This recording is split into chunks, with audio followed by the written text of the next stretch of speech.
Hi అండి. 5:30-8:30 వరకైతే నా డైలీ రొటీన్ అయితే చూసేయండి. ఫస్ట్ అయితే లేవగానే స్టవ్ వెలిగించుకొని ఇవాళైతే టమాటా పచ్చడి చేస్తున్నా.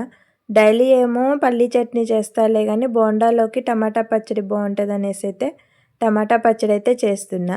ఇంకా ఒక చిన్న కుక్కర్‌లో ఒక గ్లాస్ బియ్యం అయితే పిల్లల వరకైతే కడిగేసా. ఎందుకంటే మాకు మధ్యాహ్నం వండుకుంటాము.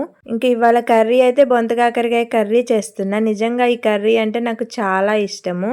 ఇవైతే కిలో 200 ఉన్నాయి. మీ సైడ్ ఎంతున్నాయో కామెంట్ చేయండి. ఇంకా నిన్న ఇడ్లీ చేయంగా కొంచెం పిండి ఉంటే అందులోకి గోధుమ పిండి కలిపేసి నైట్ అంతా అలా ఉంచా. ఇప్పుడు ఇందులో కొంచెం ఉప్పు వేసుకొని కొత్తిమీర ఉల్లిగడ్డలు కూడా వేసుకొని చిన్న చిన్న పునుగుల్లాగైతే వేసుకున్నా. నిజంగా ఇలా చాలా బాగుంటది. మీరు కూడా తప్పకుండా ట్రై చేయండి. పునుగులు మొత్తం అయితే హాట్ బాక్స్ లోకి వేసుకున్నా. ఇంకా టమాటా పచ్చడి అయితే పూర్తిగా చల్లారాకైతే టమాటా పచ్చడి మిక్సీలో పడుతున్నా.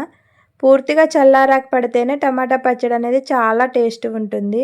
ఇంకా కర్రీ కూడా రెడీ అయిపోయింది. ఇంకా పిల్లలకైతే టిఫిన్ ఇచ్చేసా. వాళ్ళైతే తింటున్నారు. ఇంకా పిల్లలకి లంచ్ బాక్స్ అయితే కట్టేసి మా పాపనైతే రెడీ చేస్తున్నా. మా పిల్లలు వేసుకున్న స్కూల్ యూనిఫామ్ని బట్టి బస్సుని బట్టి ఏ స్కూల్లో కామెంట్ చేయండి. మా బాబాకి టీ పెట్టి ఇచ్చా. నేనైతే టీ తాగను. ఇంకా వాళ్ళు వెళ్ళిపోయాక ఇంట్లో పనులన్నీ అయితే చేసుకుంటున్నా. నిజంగా ఇంట్లో ఉండి ఈ పనులు చేసుకోవటానికే ఒక్కొక్కసారి ఓపిక ఉండదు. కొంతమంది ఆడవాళ్ళు బయటికి వెళ్ళి పని చేసి ఇంట్లో ఈ పనులు చేసుకోవాలంటే చాలా కష్టం. నిజంగా వాళ్ళకి